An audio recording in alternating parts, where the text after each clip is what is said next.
All right, pre-show cheers. All right.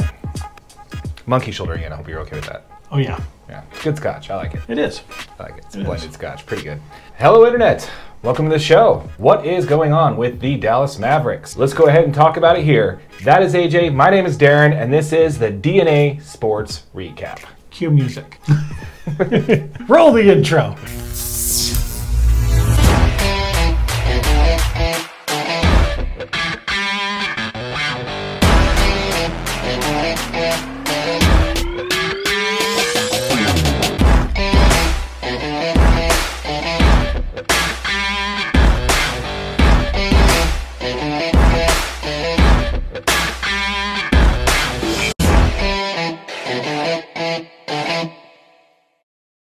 All right, so how's it going, man?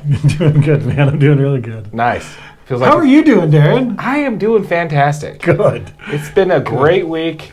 Beautiful day here in Salt Lake City. It's a really nice day today. Yeah. What do you say we talk some sports? All right. Well, let's first go ahead and talk about the NBA. On our last episode, we talked about the new CBA agreement, right? Yep. Okay. One thing we didn't actually touch on is the one and done rule stays. Yes. Okay, So- yeah. The one and done rule is they're still going to continue with just 1 year in college. Mm-hmm. And then you can For come eligibility, yeah. Okay. 1 year either overseas in professional ball or in college. I saw that Old Ball was saying that Bronny should go to Australia to play rather than go to college. Really? Mm-hmm. Yeah. Can't you go straight to the G League and Yeah, play a you year can in play the for League? G League Ignite. Yeah, that's kind of what I would. That's what I would do as a player. You get to stay in the U.S. You're going to see NBA level talent. You're going to be The in the game's U.S. going to be that much faster, and you're in the U.S. You're making $100K a year probably. Yeah. I can't remember It's the like- minimum on that. I think it's $100K. I think 80 it's to 100K. Yeah. And plus, that's not why you're playing. If someone like Ball, he's going to be, So you mean like Bronny? Yeah. He's Yeah, he's gonna- 4.1 million NIL valuation. Something crazy, dude. I'm telling you, number is low. Oh. There's no way. Yeah, Daddy LeBron's gonna let that slide. Yeah. It's like, Yeah. no, my son. But anyway, so we talked about the CBA and how the one and done rule is still there. I think both sides don't like it. Both sides would just prefer just to kind of let that one go. However, neither one wanted to really have that be. They didn't want to give up concessions on it because it's a negotiation table, right? Right. So you're gonna like, okay, I'll give on this if you give on that kind of thing. And I just don't think the subject was of any real importance to either side, the players or the league, to make that one that they sacrifice something else they actually care about for the one and done rule. There are so few players that can come directly out of high school and play in the NBA. Agreed. You know what I mean? Like, I think that maybe affects, 2 to 3 players a draft class that are actually like NBA ready. Yeah. I don't know. I think just leave it in place. It doesn't affect that many players. I think the NBA, like the Players Association, didn't want those jobs being taken away from veterans by letting these high school kids in the league and taking up roster spots. But I also think that the league didn't want to give that piece up because they're more concerned about more of the collective bargaining side, like, profit sharing, revenue sharing, that kind of thing. Yeah. So I think that's probably where that one is. But yeah, I thought that was kind of funny that it didn't move. Nobody really likes the one and done rule. Some people would prefer that it's just gone and just say, look, let's just go G League and and that's right out of high school. Yeah. But I don't know. I think if they went to where you had to push, to push more players into the G League, I think they could actually probably jumpstart that league a little bit more. Yeah. I mean, if you had a fantastic player like Bronny out of high school, or any of these guys that are in high school right now, jump into G League, like, people are going to start showing up to those games. Mm-hmm. I just went to the Salt Lake just had their playoff game The Stars. last week that I went to. Yeah, the Stars did, and it was a good product on the floor. There's a lot of talent, but it's not NBA basketball. No. I mean, you're seeing, I would say 1 to 2 3-pointers to 4 3-pointers in the NBA in the same time frame. Okay. Like, they're just, it looks a lot more like college basketball. I get You're it. driving the ball, guys taking 15, 20 footers. Very low scoring game, probably. Oh, the score wasn't too bad, but it was more like you're not, an 8-point lead feels like the game's almost out of reach. We're in the NBA, an 8-point, you know what I mean? An 8-point lead is nothing. So it was interesting because, the Stars were down most of that game. Yeah. But it was like, scoring 2, you're not going to get back at this. Like, we need some 3 balls in this. And yeah, the only one that could score a 3 ball was Micah Potter, who was a 2-way player for the Jazz. Okay. He was like the only one that could make a 3 on the whole team.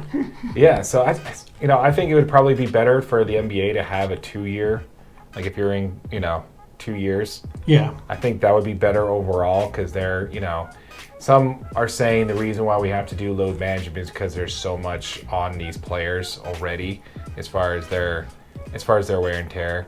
All the way from AAU basketball all the way up, and then they go 1 year of college, and then boom in the NBA playing 82 games, 5, 6 preseason games, whatever it is. Yeah. God forbid they have. These are professional athletes, though, dude. Yeah, I understand they're not getting paid in college, but your job is still okay. Good point. With the NIL, good ones are. With NIL, technically they are. I didn't even say before that. my point is like your whole job is to be an athlete. Mm-hmm. You know what I mean? If you can't be ready to get out on the floor and produce quality basketball, why are you still playing? There's evidence to kind of point to the fact that maybe we are burning through these players a little fast, and I don't think that it's on the players to really, like you said, they are elite athletes. However, there is a simple fix to this in the NBA, and they just refuse to acknowledge it and refuse to get past it, which is also something that should have been in the CBA, which wasn't, is just eliminate the back-to-backs. There's just no need for that in the NBA.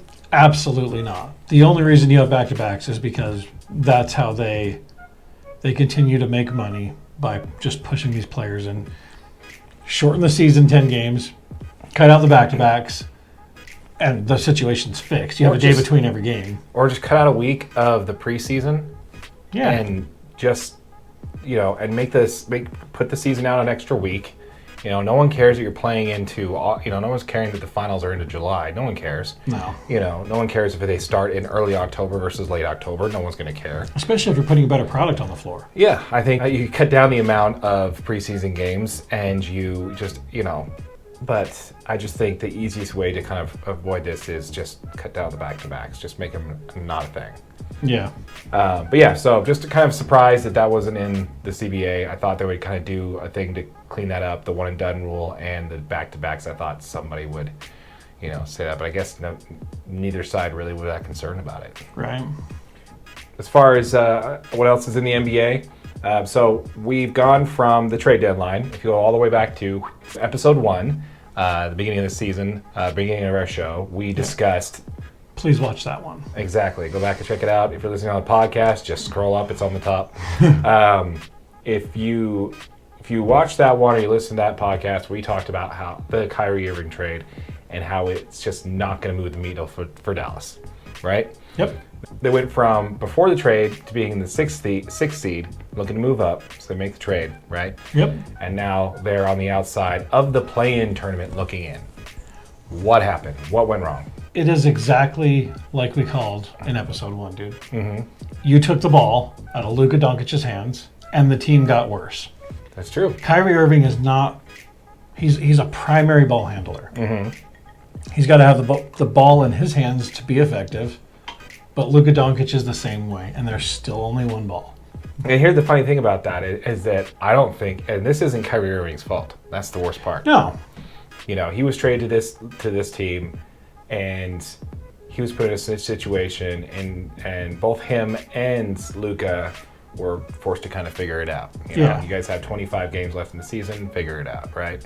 And apparently it didn't go all that well. But let's talk about the last 13 games of the season so far. Okay. Dallas Mavericks record is 3-10 in those 13 games.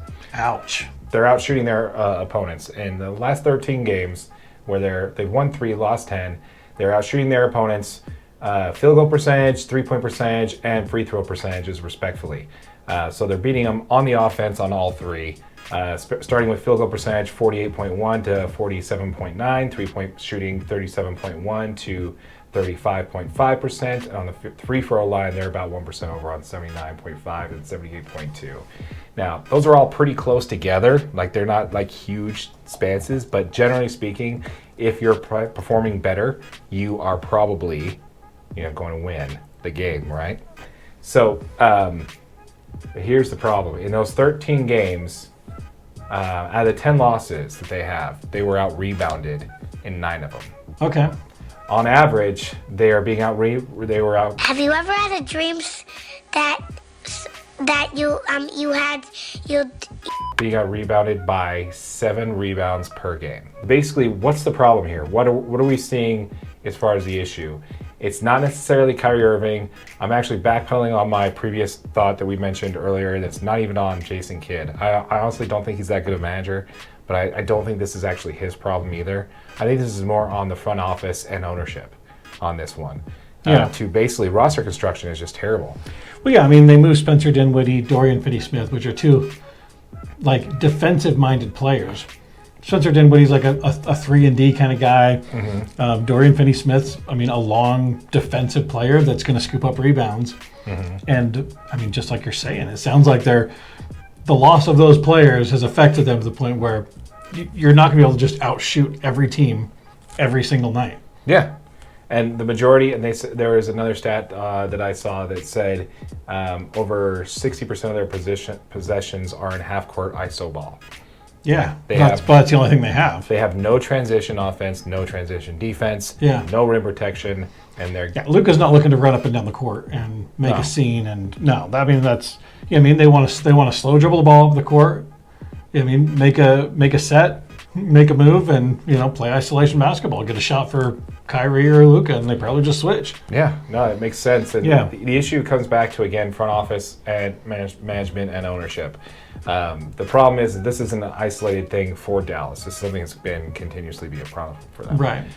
They moved on from Steve Nash right before he got back-to-back MVPs with the Phoenix Suns. They moved on from Tyson Chandler, thinking they got the best out of him. The very next year, he won Defensive Player of the Year for the Knicks. Yeah. And just last year, they didn't want to sign Jalen Brunson. Right. And he is easily one of the best defending point guards in the league right now. Yeah, and just tearing it up with the Knicks, too. Absolutely just tearing it up. Yeah. I can't remember I don't know what his stats are, what he's averaging, but I do know that he's playing quite well for them. Mm-hmm. And they could have had him on the cheap. I believe it was a $55 million 4-year contract that they could have had him before the trade deadline. And he was willing to stay there, and he was willing to do that because they made it to the Western Conference Finals last year. Yeah. So, isn't that like the biggest fall from grace that you've probably seen? From the Western Conference Finals to not even making an extended playoff. And you just signed Kyrie Irving. Yeah. You know what I mean? You just signed playoff experience. And who's been there. You got Luka, who's been to the playoff multiple times, played in huge games over his career, in Eurobasket. And you guys can't figure out how to put it together for 13 games to get yourself into the play-in tournament, to at least give yourself a shot at it, to get into the playoffs. Oh yeah. In sync, Luka and Kyrie. I don't think there's any team in the playoff that I would take over that team. I just think I think they're always going to struggle to be in sync because they're such ball-dominant players, man. They both need the ball in their hands to be effective. Kyrie's not a passing point guard. He's a shoot-first point guard. Well, here's the problem: is that they don't have a choice but to try and re-sign him. Oh, but yeah, they have to try to re-sign him, or else they just gave away. They just gave away all of that, those draft picks and those players for absolutely nothing. An unprotected first and 2 second round picks too. And 2 key players. Spencer Dinwiddie, Dorian Finney-Smith, for absolutely nothing. And Kyrie can test free agency. He has a player option. He can opt out of this year and test the waters on free agency. Well, like we said, I think Dallas is willing to roll the dice. You know what I mean? For the 1-year rental and prove to him, this team can make it. You got a chance. But if he walks in the offseason, you've lost all that. Mm-hmm. See, right now the Dallas Mavericks can offer him $200, and the most any other team can offer him is $204 million contract. The Dallas Mavericks, because they own his rights, because they got him in a trade, can offer him $270 million. So right now it's leaked to the press. He's going to test free agency to get Dallas to really pony up, because this is going to be his last contract. Oh yeah. He's not getting another. This is his last big one. He might get some vet minimum deals and stuff after, but this is his last big money contract. So but you kind of have to go for it with him, or else you did all that for absolutely nothing. He's going to walk and you have absolutely nothing to show for it. I don't know. What do you think? Do you think that they make the effort to re-sign Kyrie Irving? Oh, they're definitely going to make an effort to re-sign him. I mean, they're going to offer him everything. I don't know if Kyrie stays, man. If they don't make the playoffs, I don't know. Yeah. I don't see him staying. Reports are the Lakers are in on him, even though LeBron and him want to play together.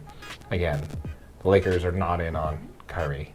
It's been reported that they were not. Yeah. Kyrie's not in their plans for the offseason, which may just be positioning, but for negotiation processes. But I don't know. I don't really see a place where most competent Ren teams are not going to roll the dice on Kyrie Irving because you just don't know. And you're definitely not going to pay him $200 million to just not know. Yeah. And then, the only team who could really afford to pay him the most is Dallas.